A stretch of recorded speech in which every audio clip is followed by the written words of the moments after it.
कहा जानते हैं नारद जी, मैं भक्ति हूँ, मेरा नाम भक्ति है। भक्ति के दो पुत्र, कहा ये मेरे दोनों पुत्र हैं जो देख रहे हो बुद्धे से मेरे गोदी में लेटे हुए हैं, कहा इनके मन का भ्रम पहले दूर कर दो। कहा ये मेरे गोदी में जो लेटे हुए हैं ना, ये मेरे दोनों पुत्र, एक का नाम ज्ञान तो दूसरे का नाम वैराग्य है। समय के कुप्रभाव के कारण ये समय से पहले बूढ़े हो गए हैं। कहा अच्छा, नारद जी ने पूछा तुम भक्ति हो? अच्छा, उस भक्ति रूपी लड़की की नौकरानियां हजारों हैं। कोई पैर दबा रहा है, कोई चोटी पूछ रहा है, कोई नाश्ता लेकर खड़ा है, कोई पंखा झल रहा है उस भक्ति की। तो भक्ति की नौकरानियां कौन है आज जान लीजिए आप लोग भागवत महापुराण से। भक्ति की नौकरानियां हैं गंगा सरितस्येवा मत्सेवार्थं समागता तथापि न च मे श्रेयः सेविताया सुरैरपि। जानते हैं नारद जी, ये जो हमारी नौकरानियों को देख रहे हो इनके भी बारे में जान लो, इनका भी परिचय जान लो। ये है कौन? ये गंगा है, जमुना है, सरस्वती है, त्रिवेणी है, ब्रह्मपुत्री है, लपरी है।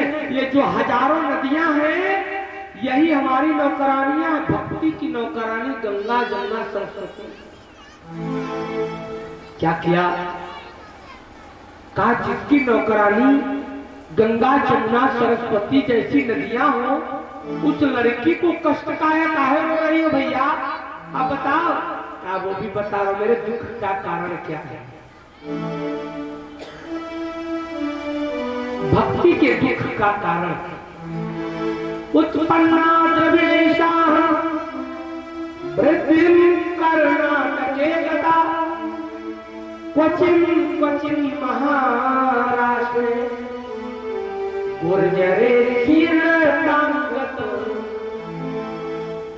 कहा महाराज भक्ति कहाँ उत्पन्न हुई? आपको बता रहा हूं, मेरी उत्पत्ति का स्थान तो जानिए आप। भक्ति के उत्पत्ति का स्थान द्रविड़ देश। द्रविड़ देश कहा जाता है केरल से। उत्पन्ना द्रविड़ेशाः वृद्धिं कर्णाटके गता। और भक्ति के बढ़ने का स्थान कहाँ बताया? 4 प्रांतों में दूसरे प्रांत का नाम लिया कर्नाटक।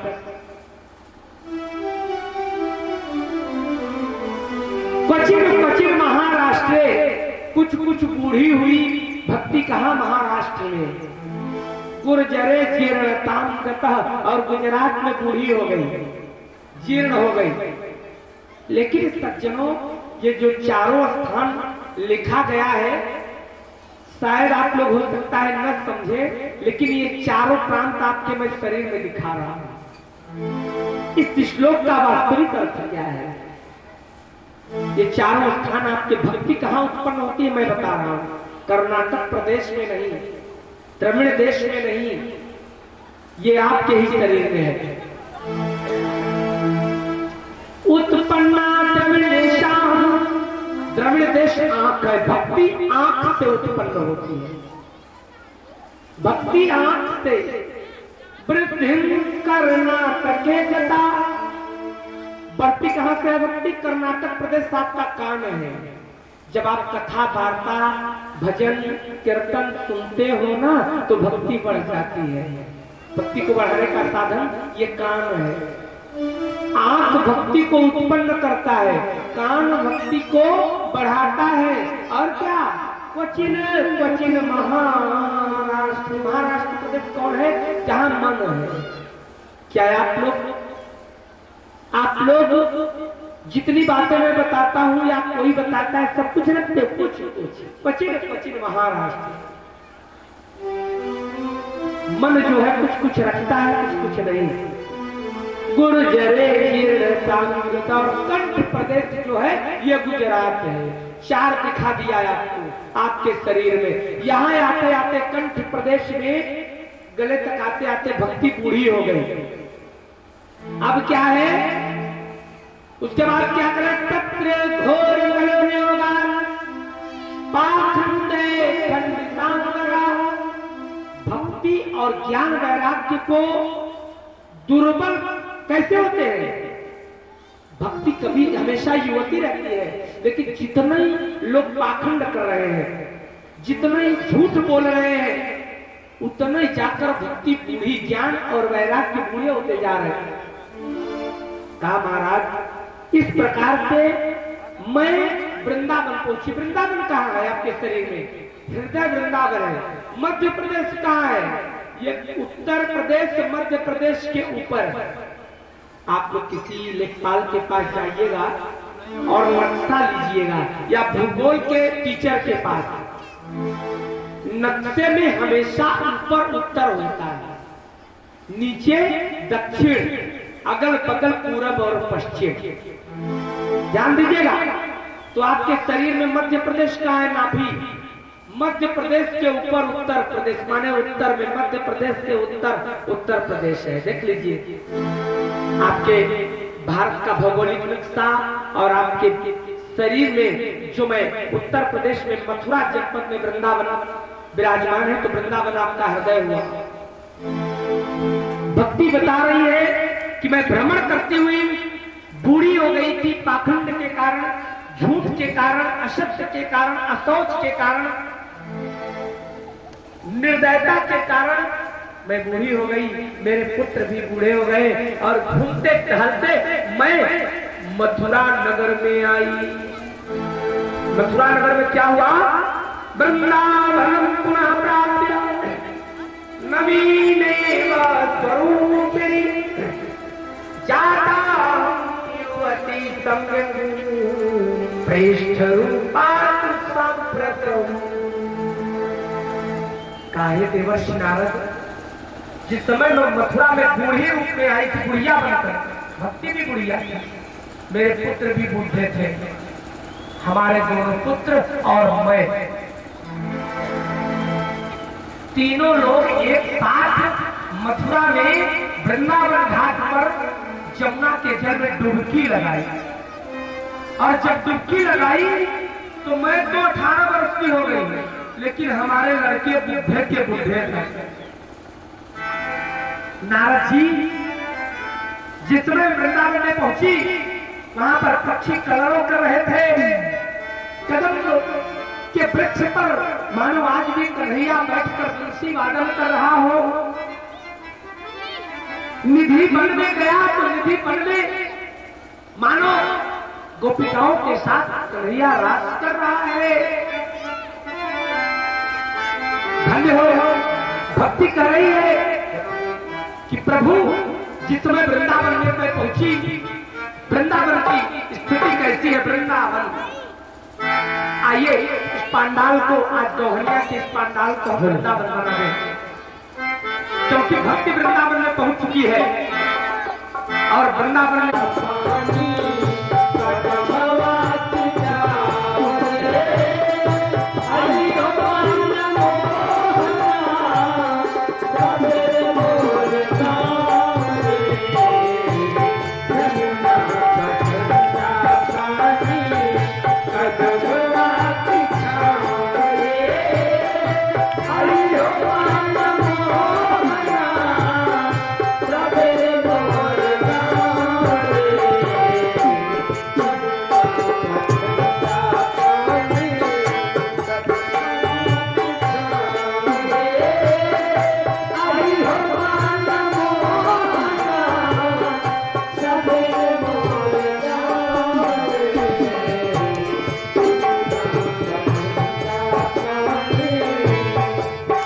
जुर्म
पापी वृंदावन में कैसे किधर बाजार लगती है परिचय बता रहा हूँ।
जी के पुत्रों में उनकी बहुओं में देखने को मिल रहा है क्या?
Oh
इस प्रकार से भक्ति ने नारद जी को वृंदावन के महात्मा को बताया कि वृंदावन में ऐसे वृंदावन में हेलो मैं अपने पुत्रों के साथ यहाँ पर आई, लेकिन प्रभु एक बात नहीं समझ में आया। अगर वृंदावन के जल का महात्म है, मथुरा के जल का महात्म है, यमुना के जल का महात्म है, तो मैं और मेरे दोनों पुत्र ज्ञान और वैराग्य तीनों ने जमुना के जल में डुबकी लगाई थी। मैं युवती हो गई 18 वर्ष की और मेरे पुत्र बूढ़े के बूढ़े रह गए। इसका कारण क्या है? मेरे दुख का कारण है इसीलिए मैं बड़ी शंका में पड़ी हुई हूं। प्रभु कृपा करके मुझे बता दीजिए। नारद जी मुस्कुराने लगे और मुस्कुराकर क्षण मात्र विचार कर लड़की से बोले। लड़की बूढ़ी से युवती बन गई है, 18 साल की युवती, और ज्ञान वैराग्य बूढ़े के बूढ़े हैं। तो उनकी शंका का समाधान नारद जी कैसे करने जा रहे हैं? का सुन लड़की, सुन बालो युगोयं तारुण्य कलि तेन लूप्त सदा योग मार्ग इस समय ऐ बाले, ऐ कमलोचनी, ऐ भक्ति, इस समय दारुण कलयुग चल रहा है, दारुण कलयुग। और दारुण कलयुग में सदाचार लुप्त हो गया है। सदाचार तेन लुप्त सदाचार, योग मार्ग तपांश, योग मार्ग और तपस्या मार्ग भी प्रायः लुप्त हो गए हैं। अगर कोई तपस्या बताता भी है ना कि मैं योगी हूं, अरे वो योग वाले बाबा तो वो कमाने के लिए योगी है, ऐसे नहीं योगी है। वो अपने काम को सिद्ध करने के लिए बाबा योगी बने हुए हैं। ये जितने हैं, लेकिन वाकई में कोई योगी नहीं मिला। जना अघासुरायन्ते साध्य दुष्कर्म कारिणः ईसंतो विशीदन्ति प्रहिष्यन्ति साधव। नारद जी बोले, सुनो भक्ति, इस समय लोग अघासुरी प्रवृत्ति के होगा। अघासुर माने राक्षस प्रवृत्ति। जना अघासुरायन्ते, और दुष्कर्म कर रहे हैं। साध्य दुष्कर्म कारण, दुष्कर्मी हो गए हैं।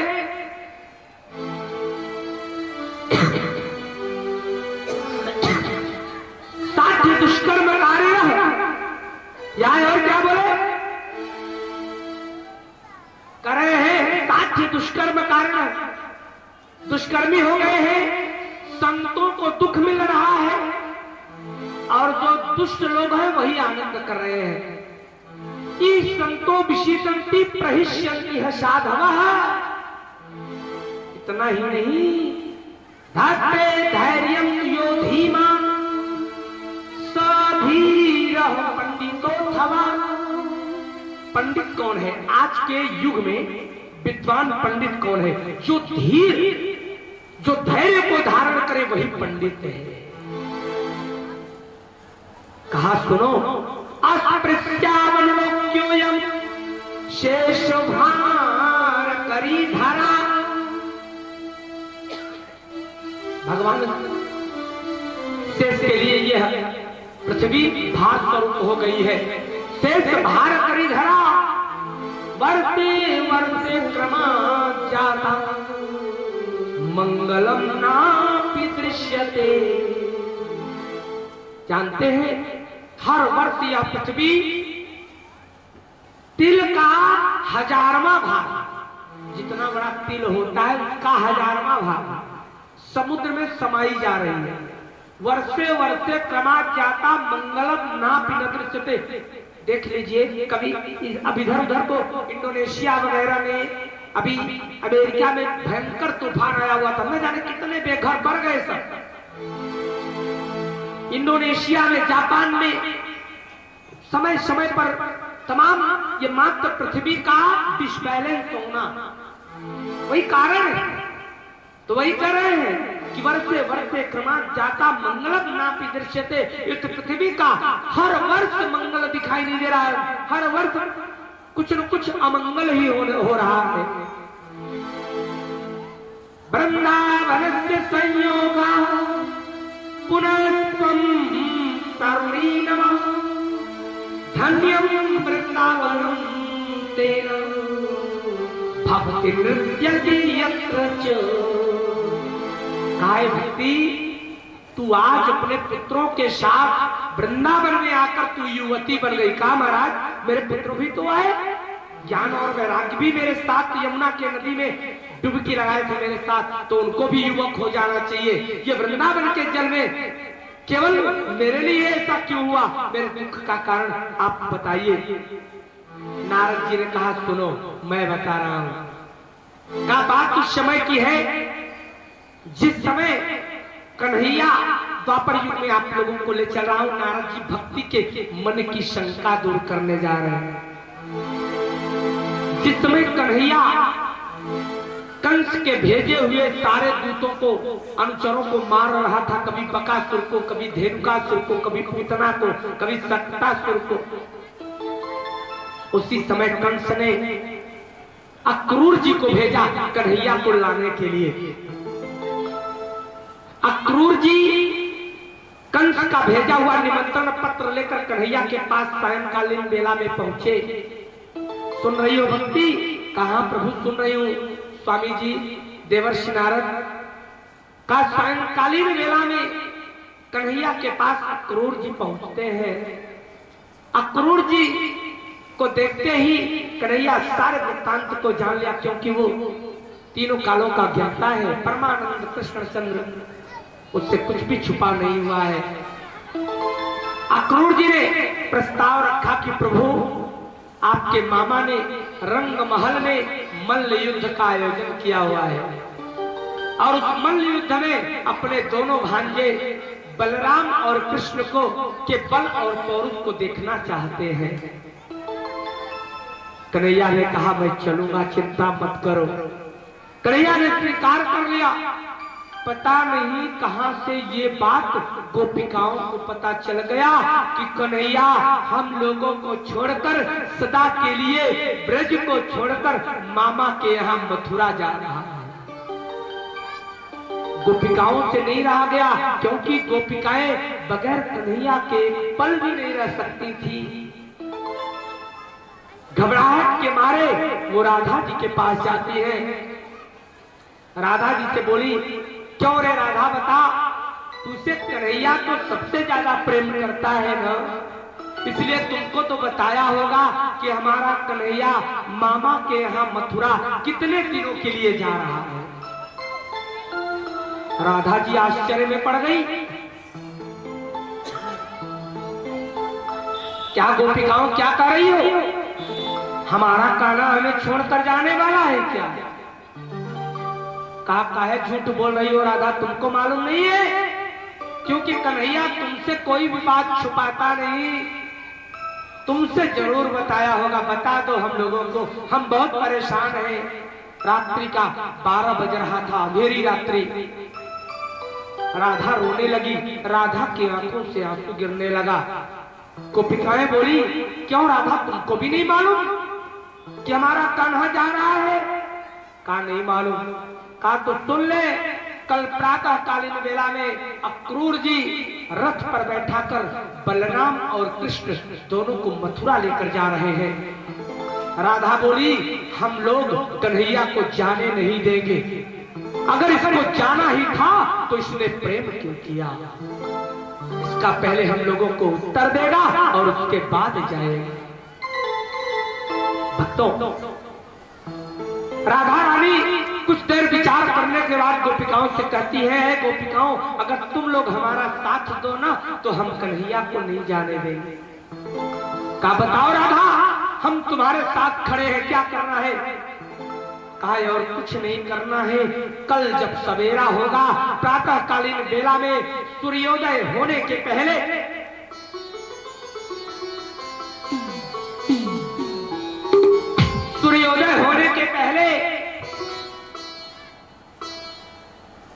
हम लोग ब्रज से मथुरा जाने वाले सारे मार्गों को अवरुद्ध कर लेंगे।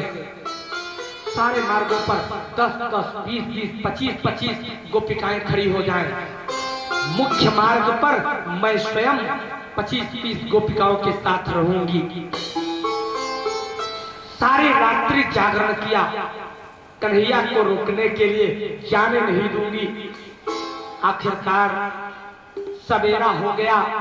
अक्रूर जी के रथ पर बलराम जी, बड़े भैया और हमारा कान्हा बैठकर ब्रज की से मथुरा की ओर चल देता है। उसी मार्ग पर जा रहा है जिस मार्ग पर राधा जी रोती हुई खड़ी हुई है गोपिकाओं के साथ। रथ पहुंचा, गोपिकाओं को देखकर और राधा जी को देखकर अक्रूर जी रथ के लगाम को रोक लेते हैं। कन्हैया की निगाहें राधा रानी से मिल जाती है, मानो कोई गलत काम कन्हैया कर रहा हो, उनकी नजरें झुक जाती हैं। राधा रानी से कन्हैया हमारा नजर मिला नहीं पा रहा है। रोती हुई राधा हाथ जोड़कर बोली, क्यों रे कान्हा, आज हमें बिना बताए कहां जा रहा है? कन्हैया नहीं बोला, फिर चिल्लाई, बोल कान्हा, तुम मुझे बिना बताए कहां जा रहा है? कन्हैया सिर नीचे किए हुए नहीं बोला। शास्त्र में एक सूक्ति आई है, मौनम स्वीकार लक्षणम। अगर आप किसी से कुछ कह रहे हो और वो जवाब न दे, प्रत्युत्तर न दे, तो जान लीजिए कि बात सही है, जाने वाले हैं कन्हैया। रुक गई राधा रानी रोती हुई, कहा, वाह, अगर तेरे को जाना ही था तो हम लोगों से प्रेम क्यों किया? बता। कन्हैया जवाब नहीं दे रहा है। रोती हुई राधा असहाय हो गई। कहा, किससे कहूं? देखा कि बड़े भैया बगल में बैठे हुए हैं। जब किसी का लड़का गलत काम करता है ना, तो हम लोग उलाहना कहते हैं उरहन को। उलाहना किसके पास ले जाते हैं? माता के पास, पिता के पास या बड़े भैया के पास, कि आपका लड़का ऐसा गलत काम किया है। तो रोती हुई राधा बलराम जी की ओर बड़ी आर्त भाव में दुखी होकर निहारती है कि बड़े भैया देख लो, आपके भैया हमारे साथ कितना बड़ा अन्याय कर रहे हैं। नारद जी बोले, सुन भक्ति। नारद जी सुना रहे हैं कथा। नारद जी बोले, राधा जी बलराम की ओर इशारा करके हाथ उठाकर क्या कह रही है, आप लोग भी सुनिए। नारद जी बता रहे भक्ति को।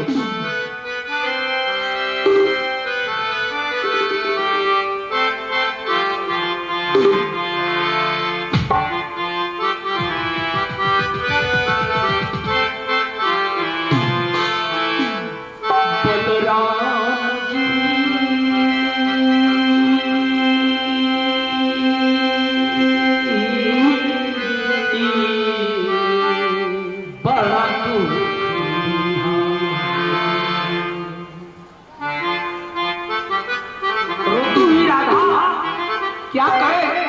असहाय होकर बलराम जी से क्या कर रही है? अरे सियाराम जी, हमारी राधा क्या कर रही है? बलराम जी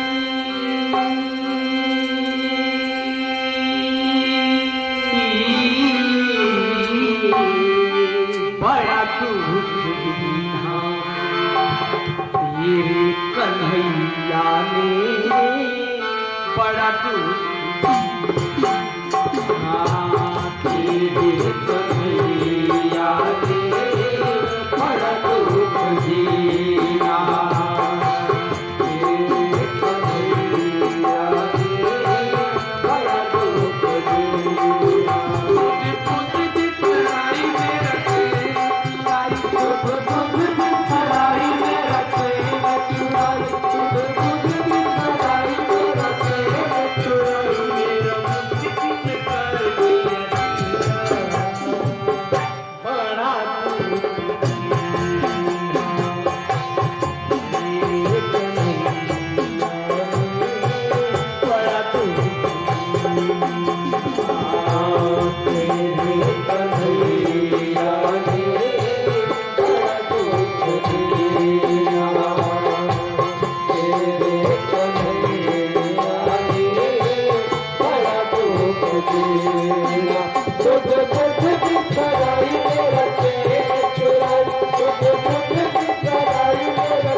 का यही स्थान था।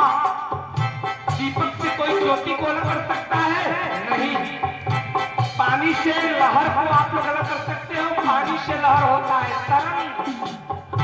उदाहरण दिया हुआ है कन्हैया ने, क्या कहा? जैसे दीपक ज्योति पानी लहरों में होती, जैसे दीपक ज्योति पानी लहरों में होती, वैसे हम तुम सभी बड़ा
बोले कि सुनो, यहीं पर वरदान दिया हुआ था कि ऐ भक्ति, ऐ राधा, तू सदैव वृंदावन में भक्ति रूप में विराजमान रहेगी और तेरी उम्र कभी बढ़ेगी नहीं। अर्थात भक्ति पावन वृंदावन में सदैव युवती रहेगी। ज्ञान और वैराग्य हमेशा बूढ़े के बूढ़े रहेंगे। अगर वहां ज्ञान का कोई सहारा लिया तो फिर उसका कल्याण होने वाला नहीं है। 84 कोष की मालकिन भगवान कृष्ण ने बनाया हुआ था राधा जी को। तो आज राधा जी के कारण ऐ भक्ति तू ही राधा थी और तू अब अपने पुत्रों के साथ यहीं पर रह और तेरे को कहीं जाने की आवश्यकता नहीं है। कहा महाराज अब तो किसी को मुंह दिखाने लायक भी नहीं हूँ। मैं जवान 18 साल की, मेरे पुत्र बुढ़े के बुढ़े, तो बताओ कहाँ जाऊंगी? नारद जी ने कहा अत्रे जरामती मुंचति किंचिदात्म सुखे प्रसुप्तिर्मन्यते नयो। अब दारुण कलयुग में ज्ञान और वैराग्य का जो सहारा लेगा वो सदैव सुसुप्तावस्था में रहेगा। जो भक्ति मार्ग का अनुसरण करेगा वही परमानंद को प्राप्त करेगा। का ये कारण मात्र कलयुग के कारण है। कलयुग में केवल वृंदावन जिसका हृदय बनेगा वही भक्ति प्राप्त कर सकता है। सब नहीं प्राप्त कर सकते। ज्ञान और वैराग्य के सहारे नहीं। सालोक्य, सामीप्य, साष्टी और सारूप्य, इन 4 प्रकार की मुक्तियों को आप प्राप्त नहीं कर सकते। कलयुग में भक्ति ने नारद जी से प्रश्न किया, कहा महाराज अगर इतना खराब कलयुग था तो परीक्षित महाराज ने इसको आने क्यों दिया? कथम परीक्षिताराज्ञा अस्थापितो हसुची कलि प्रवृत्ते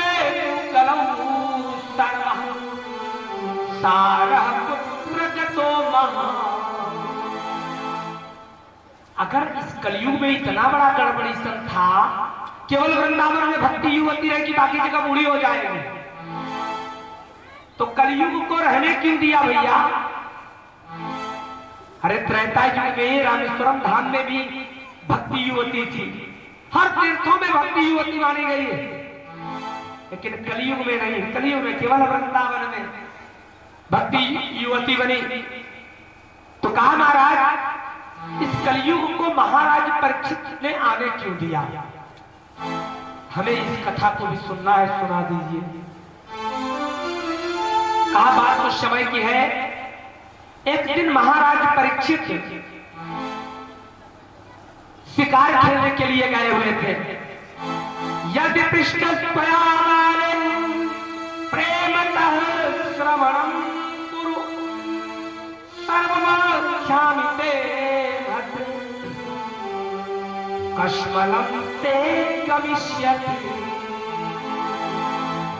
कलयुग एक ऐसा युग है जिसके बारे में तुम्हें भ्रम हो रहा है। भक्ति सुन, कलयुग ने क्या महात्मा अपना बताया हुआ है। एक बार की बात है, महाराज परीक्षित शिकार खेलने गए थे। शिकार खेलते खेलते जंगल में, घनघोर जंगल में चले जाते हैं। उनको प्यास लग गई।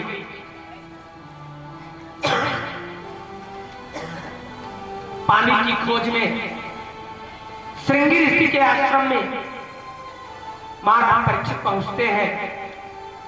श्रृंगी ऋषि का लड़का शमी गंगा में स्नान करने गया था और महाराज परीक्षित अभी शिकार खेल ही रहे हैं। उसी समय एक भैंसे पर सवार